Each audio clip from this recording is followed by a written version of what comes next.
वहां भरत जी भैया लक्ष्मण जी को अशुभ अशुभ बुरे स्वप्न दिखाई देने लगे। यहां पर अगर कोई है तो वो है गुरु वशिष्ठ जी। गुरु वशिष्ठ जी ने शीघ्र संदेशा भिजवाया और भैया भरत और शत्रुघ्न जी का आगमन। जिस समय भैया भरत अयोध्या आ रहे थे, महाराज उन्हें बुरे बुरे अब शगुन हो रहे थे। जैसे आप हम कहीं जाएं और कहते हैं अगर बिल्ली काट जाए तो उसे अब शगुन कहते हैं ना। इस प्रकार से भरत भैया को मार्ग में बुरे बुरे अब शगुन हो रहे थे। भरत भैया विचार करने लगे, मुझे रात्रि से मैया कौशल्या पिताश्री इनके स्वप्न दिखाई देते हैं, कुछ अच्छा नहीं लगता।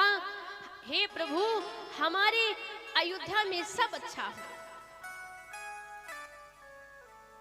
यहां आए, देखा किसी ने स्वागत नहीं किया भरत भैया,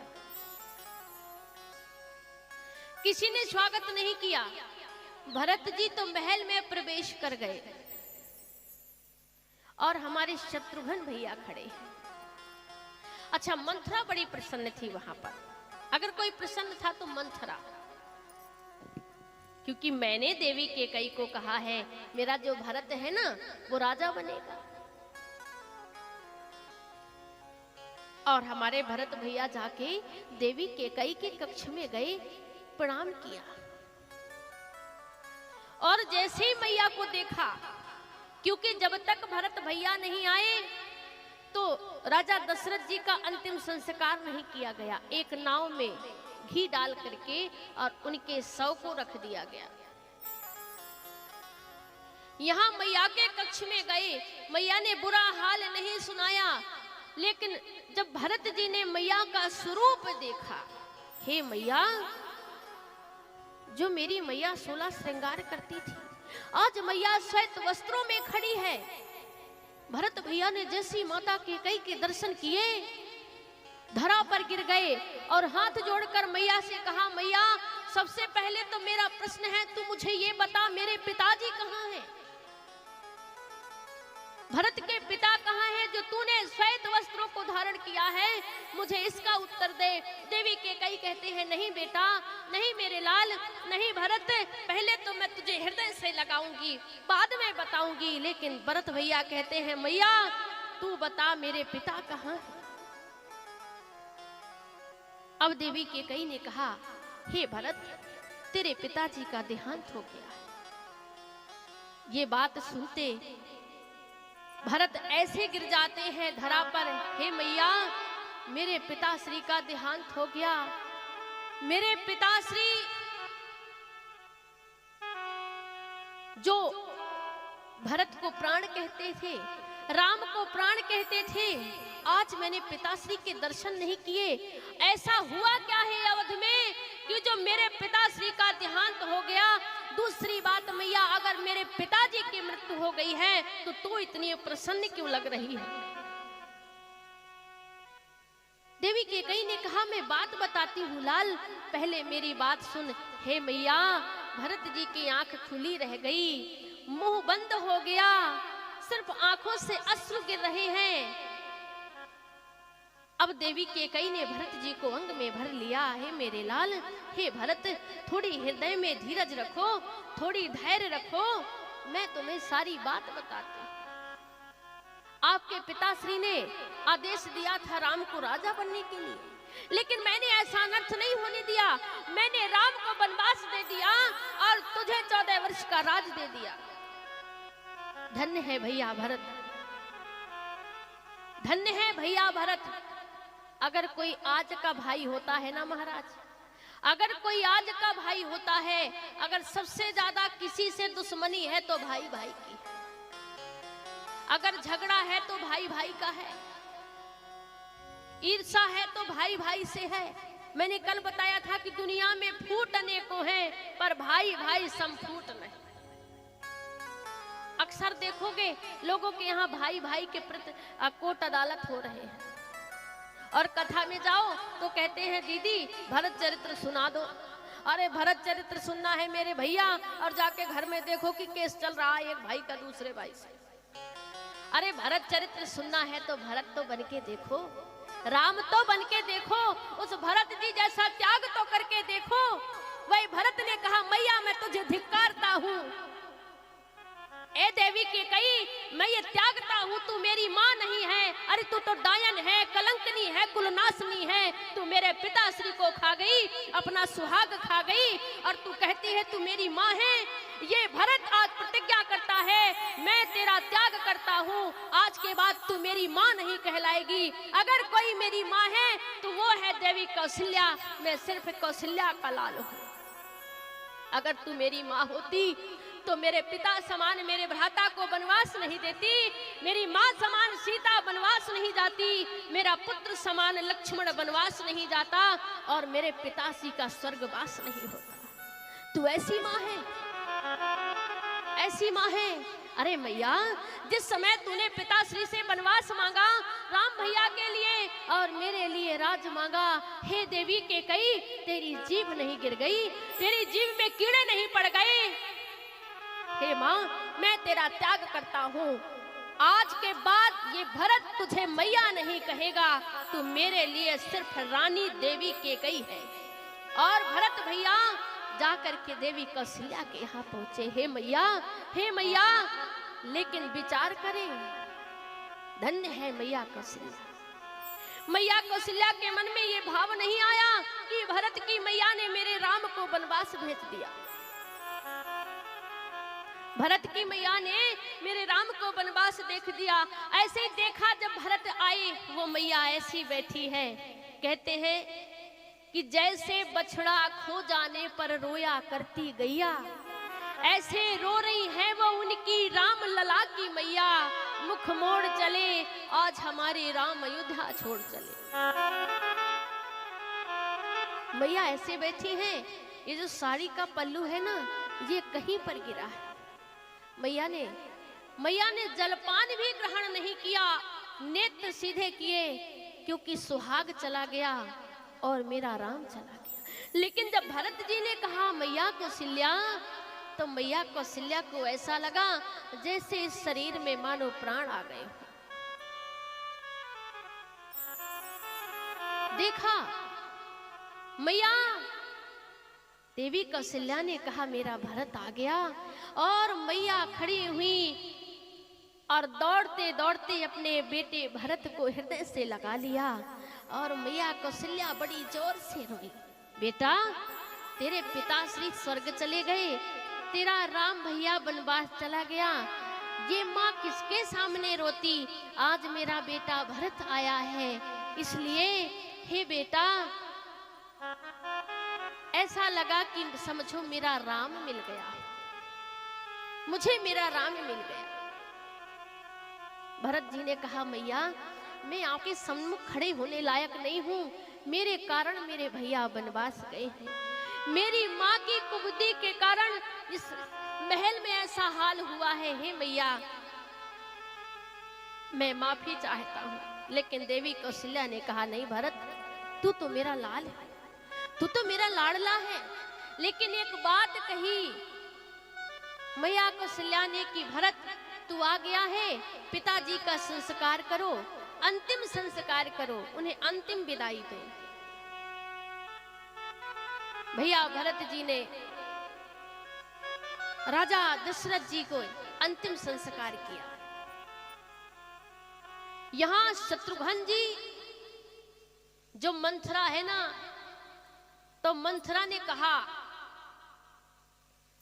कि मैंने जो आपके लिए आपकी मैया ने वरदान मांगा है ना, इसमें मेरा सहयोग ज्यादा है,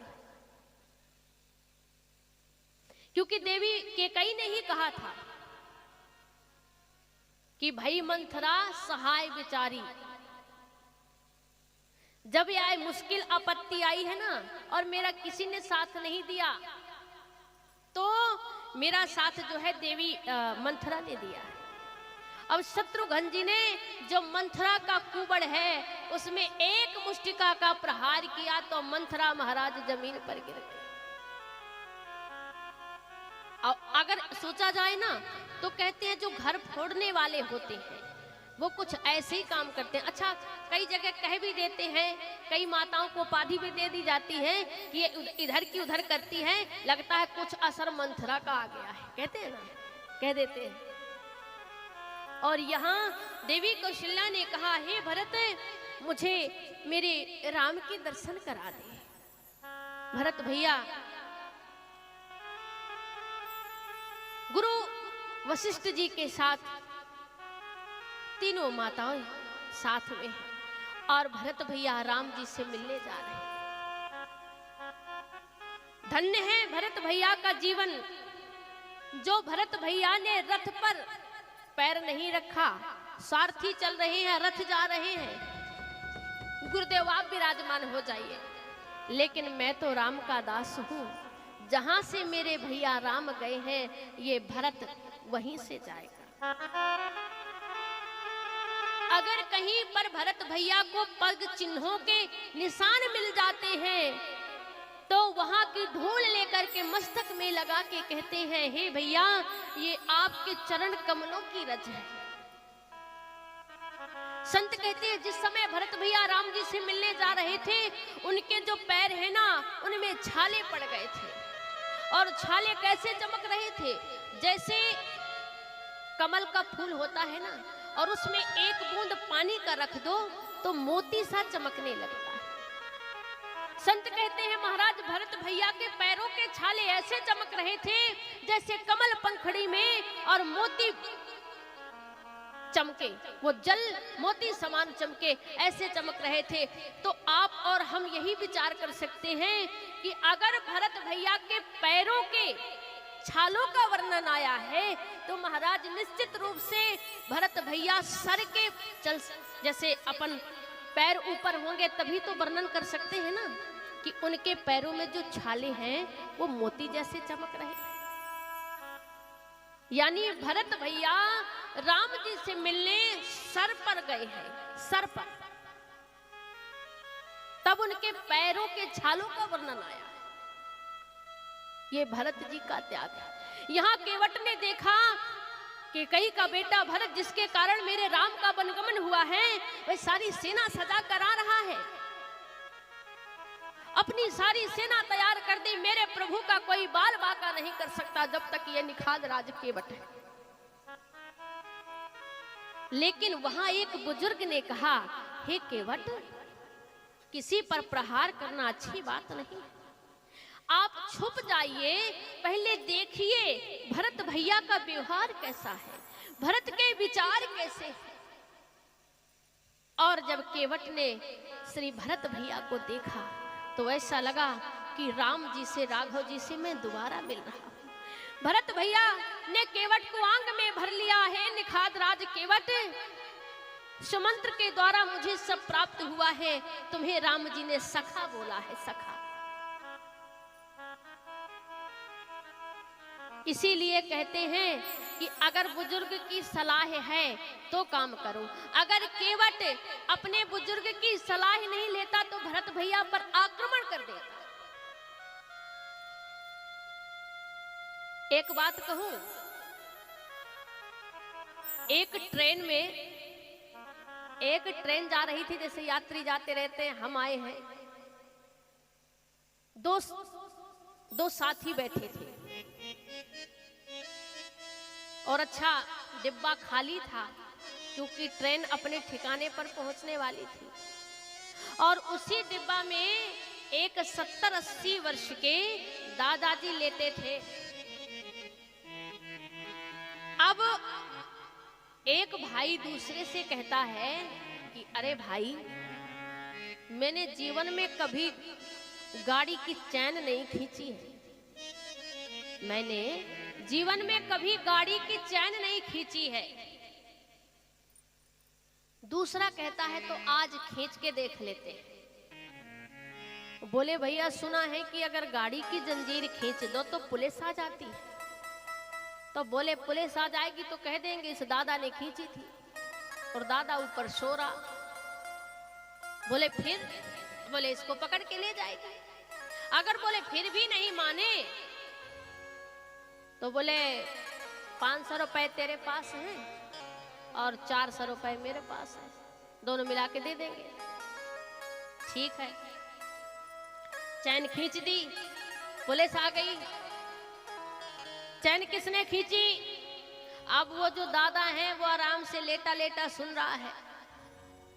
चैन किसने खींची? पूछा, अरे भाई चैन किसने खींची? बोले साहब ये जो ऊपर दादा लेट रहा है ना, इसने खींची। अब पुलिस वाले ने कहा उठो, चैन क्यों खींची? अब दादा ने विचार किया कि अगर मना करता हूं तो ये 2 हैं। पुलिस वाले ने कहा दादा तुमने चैन खींची है? दादा ने कहा हाँ साहब खींची है, मैंने ही चैन खींची है, ये जंजीर मैंने ही खींची है। अब पुलिस वाले ने कहा क्यों? बोले महाराज चोरी हो गई है। चोरी हो गई है तो चैन खींच दी। चोरी हो गई है? क्या चोरी हो गई? बोले महाराज पैसे चोरी हो गए। दादा ने कहा किसने चुराए हैं? बोले इन 2 लड़कों ने चुराए।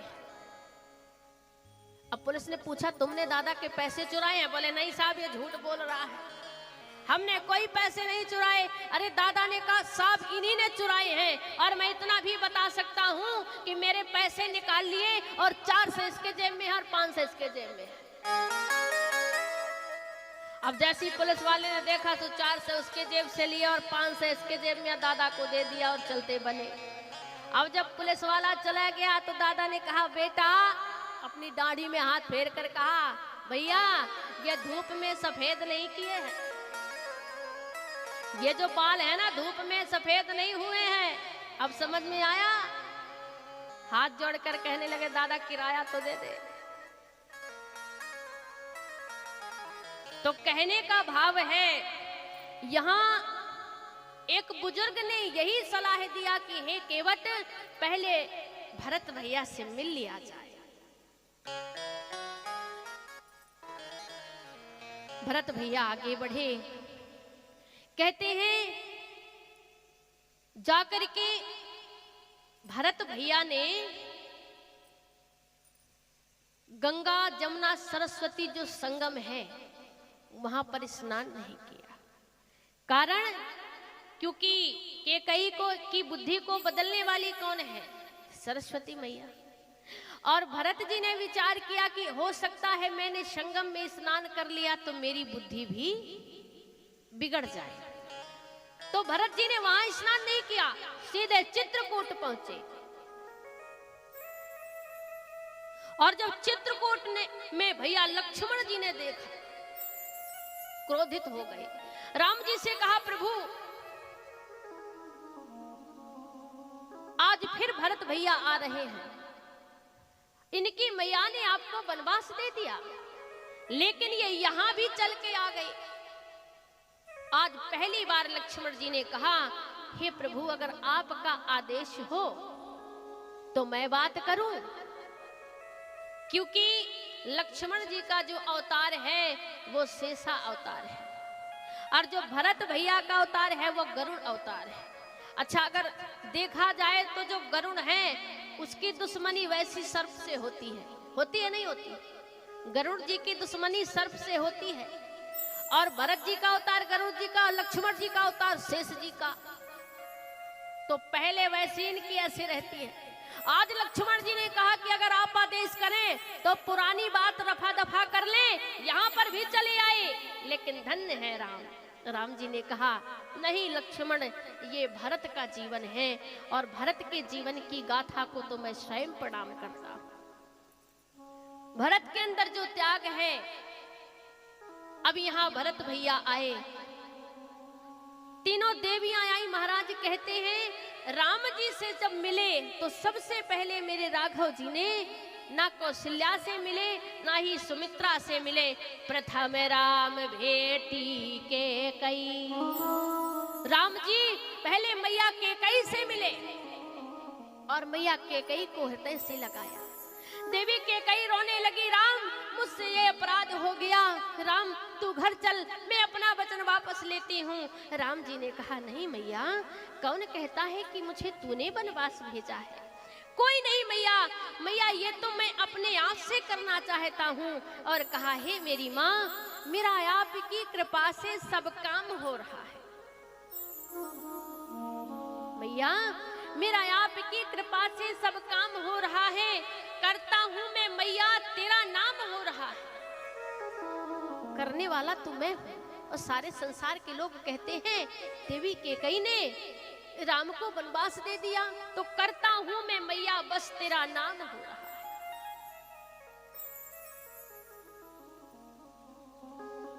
मैया सीता जी ने अपनी माताओं की सेवा और वंदन किया। यहाँ जनक जी आदि साथ में गए। वहां पर सभा भी लगी कि महाराज राम जी वापस चले। राम जी को वहां जाना ही पड़ेगा, लेकिन राम जी ने कहा, नहीं भरत भैया, मैं नहीं जाऊंगा। वो चरण पादुकाएं प्रदान की और भरत जी को कहा, हे भरत, आपको पिताजी के वचनों का पालन करना है, अपने भैया के वचनों का पालन करना है। और भरत जी राघव जी से मिलके आए। यहाँ पर भरत जी ने नंदी ग्राम में एक गड्ढा बनाया और वहां पर विश्राम किया। भाव यह है कि अगर मेरे राम इस धरा पर सोएंगे तो ये सेवक उनकी बराबरी नहीं कर सकता।